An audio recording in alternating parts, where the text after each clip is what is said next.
Ниту банките, ниту Развојната банка на Македонија не откриваат кои фирми добија пари од унгарскиот заем. До сега, според официјалните информации, искористени се пола од достапните средства, односно 125,8 милиони евра. Како поволни кредити ги добиле 470 компании, од кои најголем дел се мали фирми, 269, 113 средни, 60 големи и 28 микрокомпании. Но нивните имиња остануваат непознати, иако основната камата за овие пари ќе ја плаќаат сите граѓани преку буџетот.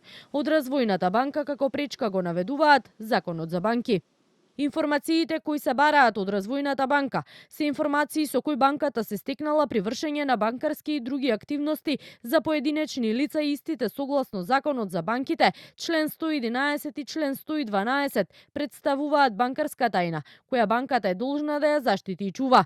Велат од Развојната банка. Единствено познати се дејностите за кои ќе се користат кредитите. Најголем дел од парите се за инвестиции во градежништвото, 48% или околу 60 милиони евра, 40% или околу 45 милиони евра се за инвестиции во опрема, а останатите 13% или околу 20 милиони евра се кредити за обновливи извори на енергија и за инвестиции во транспортни средства.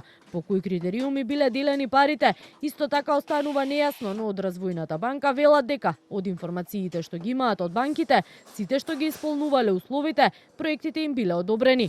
Деловните банки најчесто ги наведуваат следните ситуации кои отстапуваат од дозволената рамка.